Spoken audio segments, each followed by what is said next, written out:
નમસ્કાર વિદ્યાર્થી મિત્રો, ધોરણ 9 વિષય ગણિત, ચેપ્ટર નંબર 6 રેખાઓ અને ખૂણાઓ. એમાં આપણે સ્વાધ્યાય 6.1 જોઈએ. તો પ્રશ્ન નંબર 1, આપેલ આકૃતિમાં રેખા AB અને CD બિંદુ O માં છેદે છે.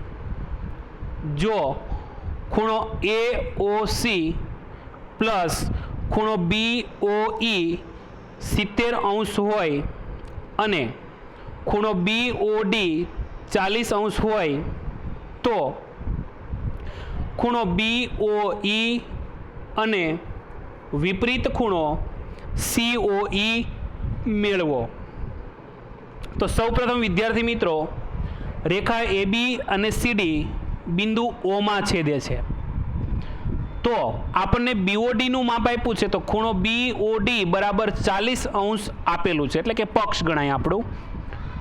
તો ખૂણો AOC અને ખૂણો BOD અભિકોણના માપ છે અને અભિકોણો સમાન હોય છે એ પ્રમેય આપણે જોયો છે. માટે BOD નું માપ 40 અંશ છે, માટે AOC નું માપ 40 અંશ થશે. તો AOC નું માપ આપણને 40 મળ્યું અને BOE નું આપણને શોધવાનું કીધું છે.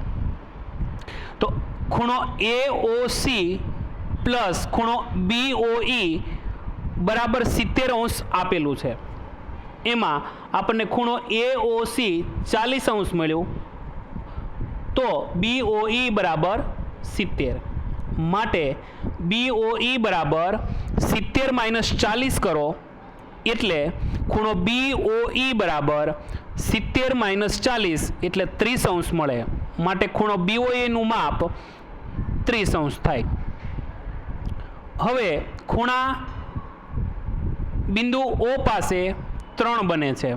ખૂણો AOC, ખૂણો BOE પ્લસ ખૂણો COE. તો ત્રણેય ખૂણાનો સરવાળો 180 અંશ થાય.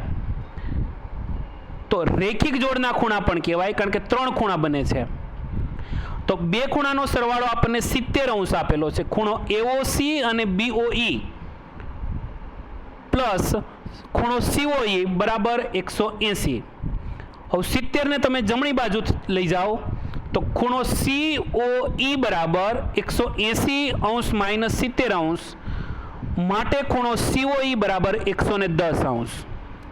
હવે ખૂણો COE 110 ગણાય, પરંતુ આપણને વિપરીત COE શોધવાનો કીધો છે. તો વિપરીત ખૂણો COE પ્લસ ખૂણો COE, બે ખૂણા એટલે કે ખૂણા O આગળ 360 નો ખૂણો બને.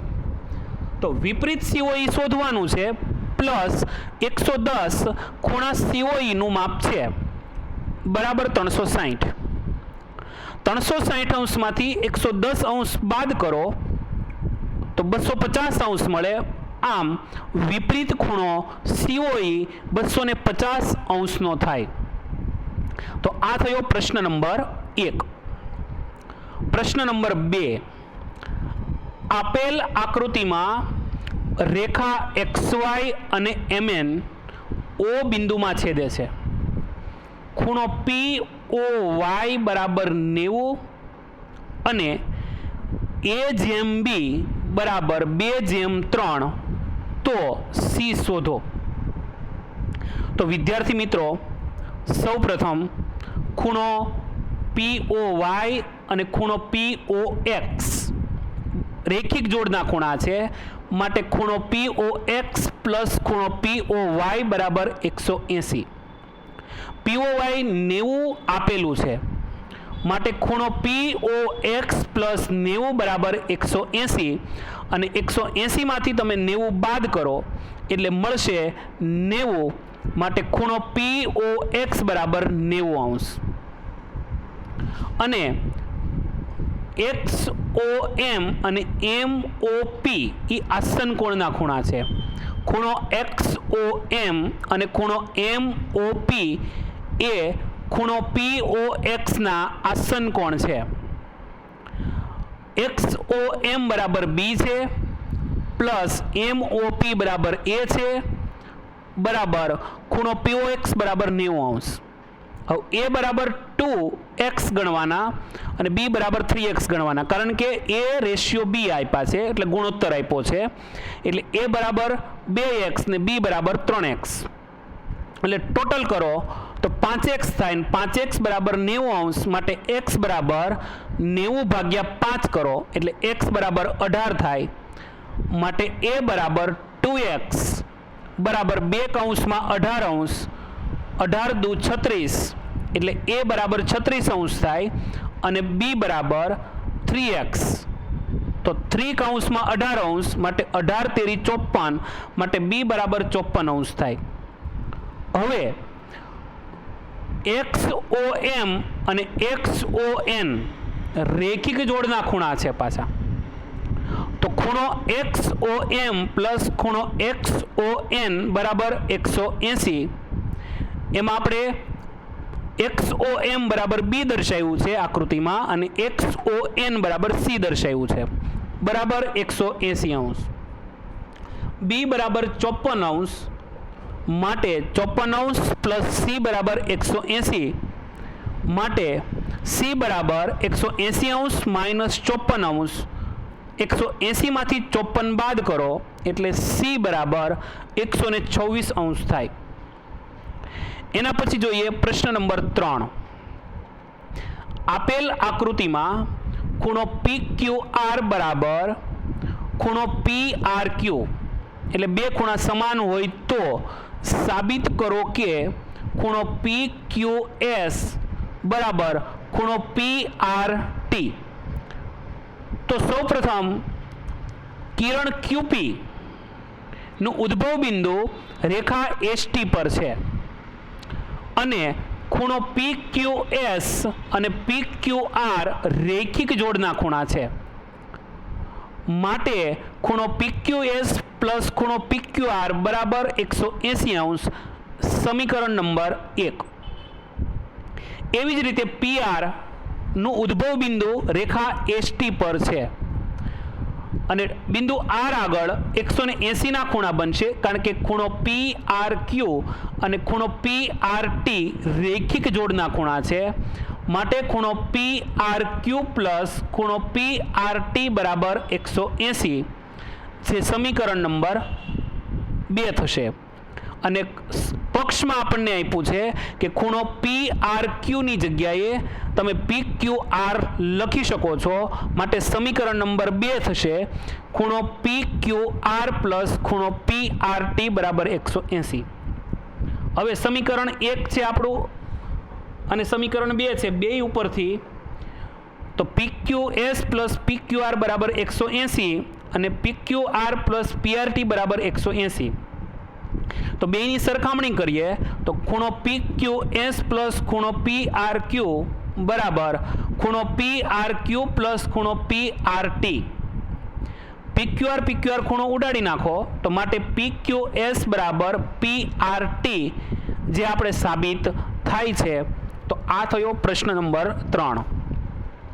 પ્રશ્ન 4 અને 5 સાબિત કરવાના આપણે કર્યા નથી. પ્રશ્ન નંબર 6. ખૂણો XYZ 64° આપેલો છે અને XY ને બિંદુ P સુધી લંબાવેલ છે. આપેલી સૂચના પ્રમાણે આકૃતિ દોરો અને જો કિરણ YQ એ ZYP નો દ્વિભાજક હોય તો ખૂણો XYQ અને વિપરીત ખૂણો QYP નું માપ શોધો. તો પહેલા આપણે આકૃતિ દોરવાની છે.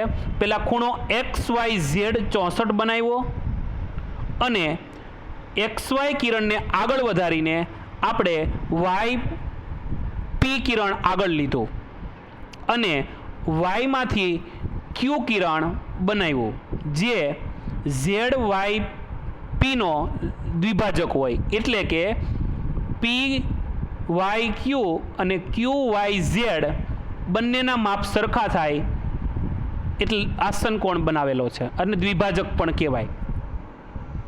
તો જોઈએ પહેલા Y બિંદુ આગળ ખૂણો XYZ અને ખૂણો PYZ 180 અંશ થાય, કારણ કે રેખિક જોડના ખૂણા છે અને XYZ 64 આપ્યું છે તો PYZ આપણને મળશે, તો માટે 64 અંશ પ્લસ ખૂણો PYZ બરાબર 180, તો 64 180માંથી બાદ કરીએ તો ખૂણો PYZ બરાબર 180 માઇનસ 64 અંશ, માટે ખૂણો PYZ બરાબર 116 અંશ થાય.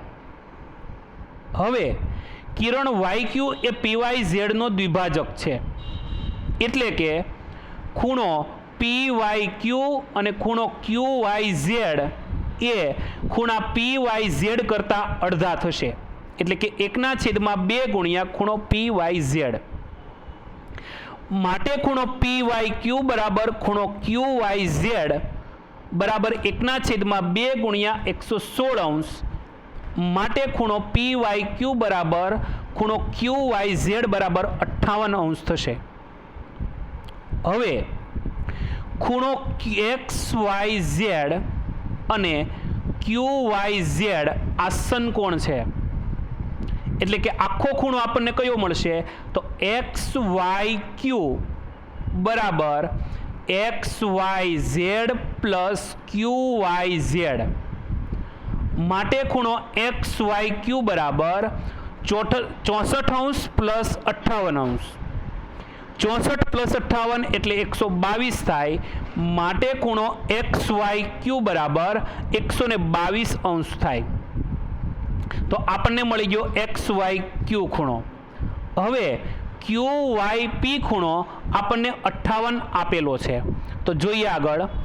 ખૂણો PYQ બરાબર અથવા QYP 58 અંશ આપ્યો છે, તો આપણે એનો વિપરીત શોધવાનો છે.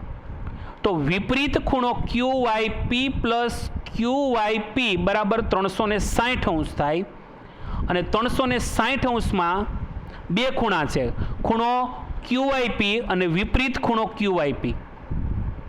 માટે વિપરીત ખૂણો QYP પ્લસ 58 બરાબર 360, 360માંથી 58 બાદ કરો એટલે વિપરીત ખૂણો QYP બરાબર 360 માઇનસ 58, માટે વિપરીત ખૂણો QYP બરાબર 302 અંશ થાય.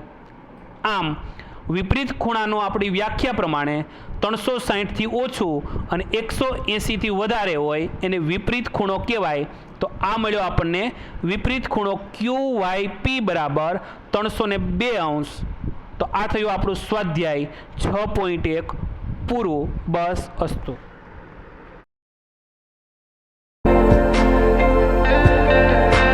જો તમને અમારો વિડીયો ગમ્યો હોય તો અમારા વિડીયોને લાઈક કરો, શેર કરો અને અમારી ચેનલને સબસ્ક્રાઈબ કરો. ધન્યવાદ.